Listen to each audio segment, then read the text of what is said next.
여러분, 주식으로 10억을 벌었다가 결국 빈털터리가 됐다는 이야기 한 번쯤 들어보셨죠? 그 사람들이 단순히 운이 없었거나 실력이 부족해서였을까요? 놀랍게도 둘 다 아닙니다. 오늘은 왜 대부분의 사람들이 주식으로 큰 돈을 벌고도 결국 지키지 못하는지, 그리고 어떻게 하면 그 함정에 빠지지 않을 수 있는지 말씀드리겠습니다. 안녕하세요. 쩐쟁이입니다. 모두가 꿈꾸는 경제적 자유, 그 자유를 끝까지 지키는 방법까지 여러분과 함께 고민하겠습니다. 오늘 영상은 여러분의 투자 인생에서 가장 중요한 15분이 될 겁니다. 먼저 충격적인 사실 하나 말씀드릴게요. 주식시장에서 큰 수익을 낸 투자자의 약 70%가 결국 그 수익을 다 잃거나 심지어 빚까지 지게 됩니다. 이게 무슨 뜻일까요? 여러분이 주식으로 1억을 벌었다면 통계적으로 그 돈을 지킬 확률은 30%밖에 안 된다는 겁니다. 왜 이런 일이 벌어질까요? 보통 사람들은 돈을 잃은 사람들이 분석 능력이 부족했거나 시장을 잘못 읽었거나 운이 나빴을 거라고 생각합니다. 하지만 진짜 이유는 전혀 다릅니다. 바로 우리 뇌의 구조 때문이죠. 인간의 뇌는 큰 수익을 경험하면 극적인 변화를 겪습니다. 주식으로 대박이 나면 뇌에서 도파민이 폭발적으로 분비되는데요. 그 양이 어느 정도인지 아십니까? 연구에 따르면 성관계를 할 때보다 약 3배나 더 많은 도파민이 분비된다고 합니다. 마약을 했을 때와 비슷한 수준이죠. 이렇게 엄청난 양의 도파민이 쏟아져 나오면 우리 뇌의 CEO인 전두엽이 제 기능을 못하게 됩니다. 이성적 판단과 위험평가, 충동 조절을 담당하는 전두엽이 도파민에 의해 마비되는 겁니다. 쉽게 말해 술에 잔뜩 취해서 평소라면 절대 하지 않을 행동을 하는 상태가 되는 거죠. 자, 도파민 얘기는 여기까지 하고요. 이제 두 번째 심리적 함정을 말씀드리겠습니다. 바로 자기 과신입니다. 큰 수익을 낸 투자자들은 대부분 그게 다 자기 실력 덕분이라고 착각합니다. 2020년부터 2021년까지 강세장 기억하시죠? 그때 정말 많은 분이 큰 돈을 벌었습니다. 그런데 그분들이 정말 뛰어난 분석 능력을 갖췄던 걸까요? 솔직히 말씀드리면 그 시기엔 눈 감고 아무 주식이나 사도 수익이 났습니다. 시장 전체가 상승하고 있었으니까요. 하지만 우리 뇌는 이걸 내 실력 덕분이라고 해석합니다. 심리학에서는 이걸 자기 귀인 편향이라고 하는데요. 성공은 내 능력 때문이고 실패는 운이 나빴기 때문이라고 생각하는 경향을 말합니다. 이런 착각에 빠지면 어떻게 될까요? 리스크 관리를 소홀히 하게 됩니다. 나는 시장을 읽을 수 있어, 나는 특별해라고 생각하면서 점점 더 위험한 베팅을 하게 되는 거죠. 평소라면 절대 하지 않을 무모한 투자를 시작하는 겁니다. 자기 과신도 무섭지만 세 번째 심리적 함정은 더 교묘합니다. 바로 하우스 머니 효과입니다. 카지노에서 딴 돈으로는 더 쉽게 베팅하게 되는 현상을 말하는데요. 주식도 마찬가지입니다. 한 달 내내 야근하고 주말까지 반납해서 번 300만 원과 주식으로 하루 만에 번 300만 원. 똑같은 돈인데 느낌이 다르지 않나요? 주식으로 번 돈은 왠지 공짜 돈처럼 느껴지거든요. 마치 카지노 칩처럼 가볍게 느껴지는 거죠. 그래서 훨씬 쉽게, 훨씬 무모하게 다시 투자하게 됩니다. 2022년 초에 제 지인 이야기를 하나 해드릴게요. 2020년부터 주식을 시작해서 2억을 벌었던 분입니다. 처음엔 조심스럽게 투자하더니 수익이 나니까 점점 과감해지더라고요. 그때 그분이 하신 말씀이 아직도 기억납니다. 어차피 원래 내 돈도 아니었잖아. 주식으로 번 거니까 좀 잃어도 괜찮지 않아? 결과가 어땠을까요? 2023년 초에 다시 만났을 때 그분 손에 남은 건 고작 500만 원뿐이었습니다. 2억이 500만 원이 된 거죠. 심지어 그 500만 원도 원금의 일부였어요. 결국 원금까지 싹 다 날린 겁니다. 자, 지금까지 도파민 중독, 자기 과신, 하우스 머니 효과에 대해 말씀드렸습니다. 이제 네 번째이자 마지막 심리적 함정입니다. 바로 부모, 소유에 대한 두려움입니다. 영어로는 Fear of Missing Out이라고 하죠. 쉽게 말해 나만 뒤처지는 것 같은 불안감이라고 할 수 있겠네요. 주변에서 누가 주식으로 몇 천만 원 벌었다는 소리를 들으면 어떤 기분이 드시나요? 마음이 조급해지고 불안해지죠. 나도 빨리 뭐라도 해야 하는데라는 생각이 듭니다. SNS에서 수익 인증샷이라도 보면 증상은 더 심해집니다. 저 사람은 저렇게 버는데 나는 왜 이것밖에 못 벌지? 싶거든요. 이런 FOMO가 찾아오면 이성적인 판단이 불가능해집니다. 자신만의 투자 원칙도 리스크 관리도 다 무너져요. 그냥 뭐라도 사야 할 것 같은 강박에 시달리게 되죠.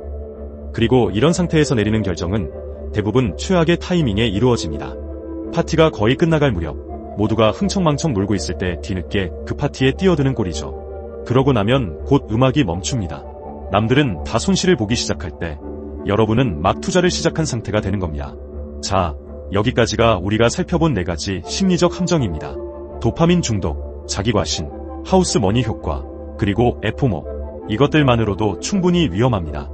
하지만 사실 이런 것들은 여러분을 천천히 무너뜨려요. 시간이 좀 걸린다는 얘기죠. 그런데 단 한 가지, 여러분을 하루아침에 나락으로 떨어뜨릴 수 있는 치명적인 도구가 있습니다. 바로 레버리지, 우리말로 하면 빚입니다. 주식시장은 덧셈이 아니라 곱셈의 세계입니다. 이게 무슨 말이냐면 9번을 연속으로 이겨서 수익을 내더라도 단 한 번 0을 곱하는 순간 모든 게 사라진다는 뜻입니다. 그리고 레버리지는 바로 0을 곱할 확률을 극적으로 높입니다. 많은 분들이 흔히 착각하시는 게 있습니다. 나는 빚을 조금만 쓸 거니까 충분히 통제할 수 있어 라고 생각하시는데요. 레버리지의 진짜 무서운 점은 그게 통제 불가능하다는 겁니다. 예를 들어볼까요? 여러분이 1억을 가지고 있고 여기에 1억을 더 빌려서 총 2억으로 투자를 시작했다고 칩시다. 2배 레버리지죠. 주가가 10% 오르면 수익률은 몇 %일까요? 20%입니다. 여기까지는 좋죠. 그런데 주가가 10% 떨어지면 어떻게 될까요? 손실은 20%가 됩니다. 아직은 괜찮아 보이죠? 문제는 여기서부터 시작됩니다.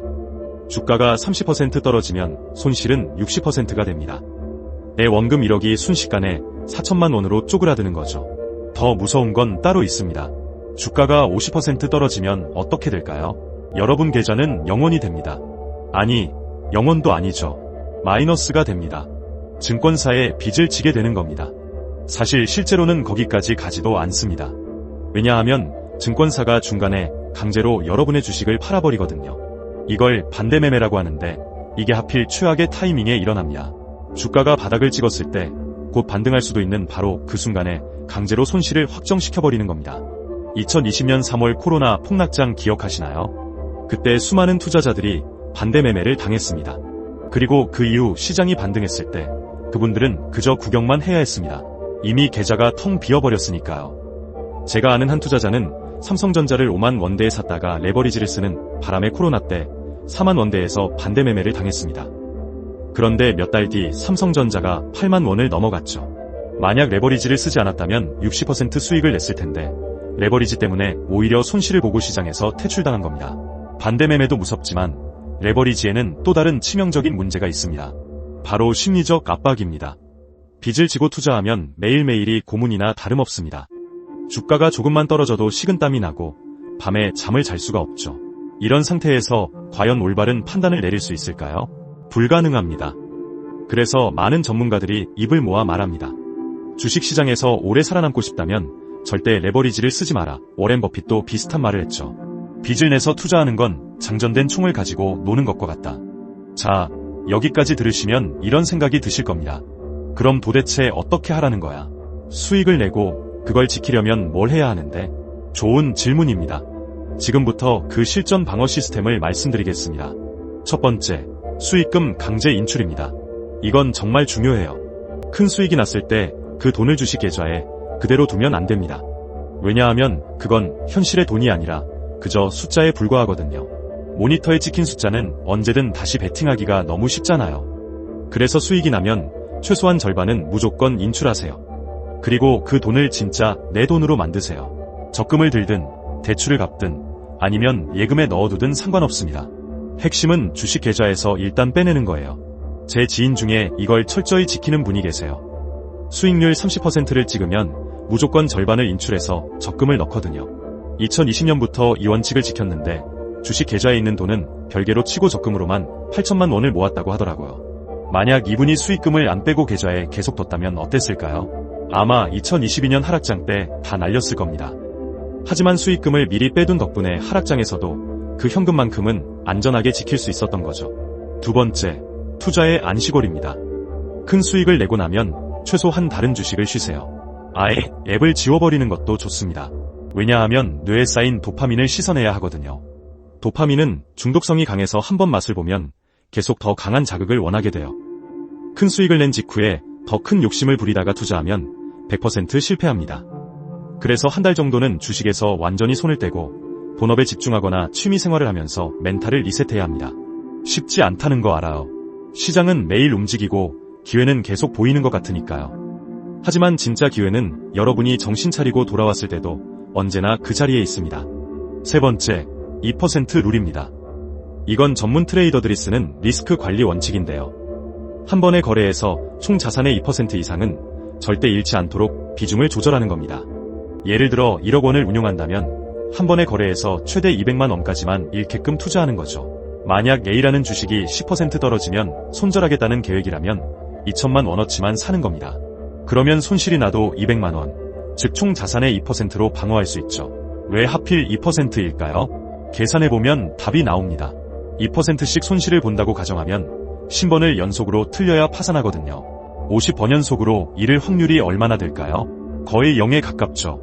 이게 바로 여러분의 계좌를 지키는 강력한 방어막이 되어줄 겁니다.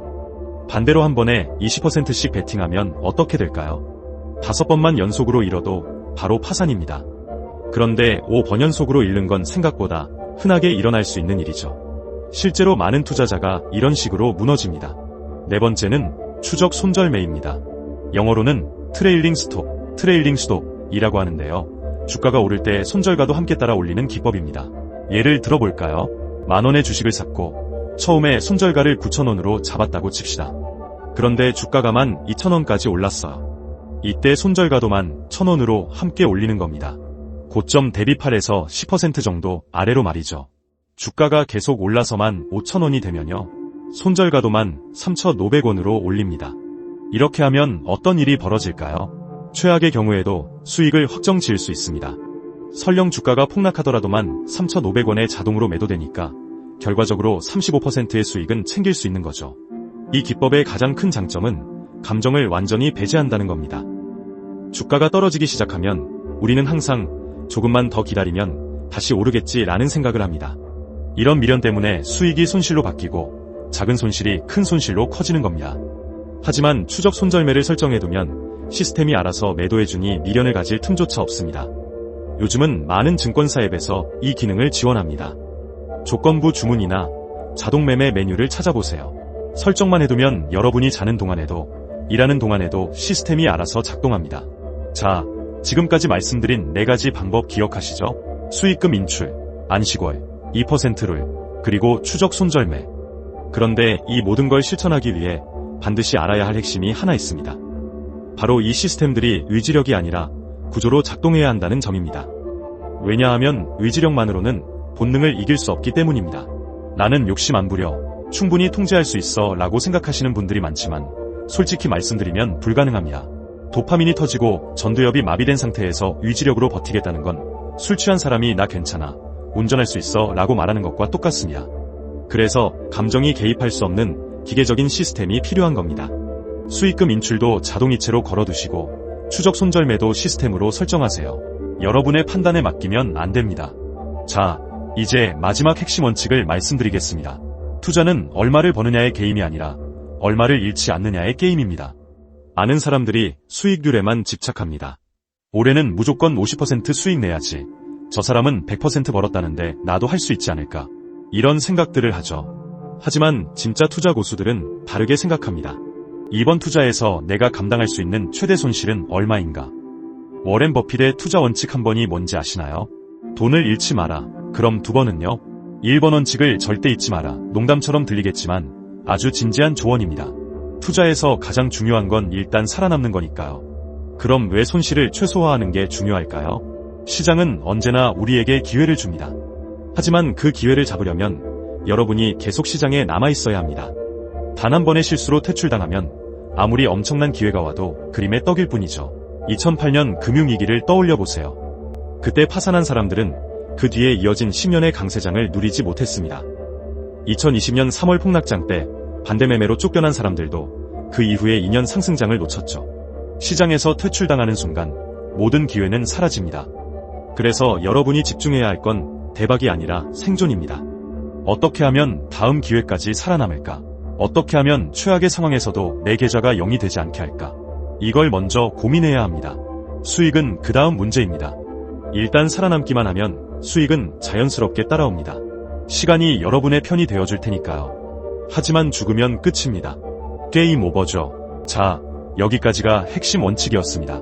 이제 오늘 내용을 정리해볼까요? 주식으로 돈을 버는 건 어쩌면 운일지도 모릅니다. 운 좋게 좋은 시기에 시작했거나 좋은 종목을 골랐거나 시장 상황이 좋았을 수도 있죠. 하지만 그 돈을 지키는 건 절대 운이 아닙니다. 철저히 정교한 시스템의 결과입니다. 큰 수익이 났을 때 절반은 인출하고 한 달 정도는 쉬어가고 한 번에 2% 이상 잃지 않도록 관리하고 추적 손절매로 수익을 지키는 것. 이런 시스템을 갖춘 사람만이 끝까지 살아남습니다. 그리고 절대 잊지 마세요. 레버리지는 독약입니다. 아무리 좋은 기회가 보여도 빚을 내서 투자하는 순간 여러분은 시한폭탄을 안고 있는 것과 같습니다.